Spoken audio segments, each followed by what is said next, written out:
mondo wang'ini waket ni nyithindo sites ma nyithindo donjegi gin sites ma safe ma safe ma kata ka nyathi odonje to oko bed exposed ne gik ma nyalo kata kawo ngimane. To be wan gi helpline mar nyithindo ndalo molor kamae waseyudo ni nyithindo gi kata gidonjo gitiyo gi kompyuta kama nyithindo sana gi report ni gin gi gik miluongo ni mental issues. Wan gi helpline moro ni 116 ma waketo open, nyathi nyalo go simu.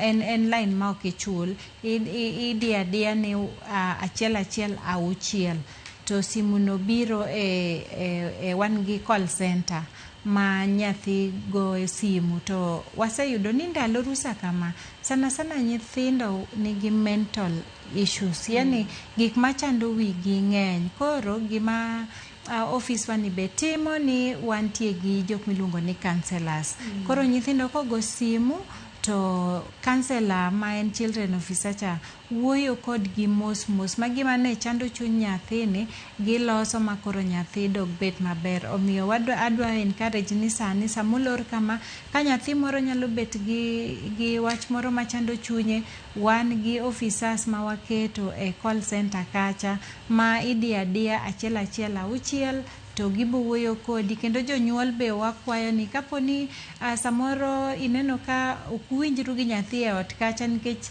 samoro nyathi neno ni janyuol rach, to ofisa wani be nyalo wuoyo kodu gi nyathi mondo waketu mondo udag gi kwe, nikech wadwa ni family be kama ji odake to ji odak gi kwe ka nyathi be bosomo maber kata ka giyawo skul. To line mar 116 ni en nono nikech ang'ini bende wach credit ing'ini bende samoro jatheko ga kare.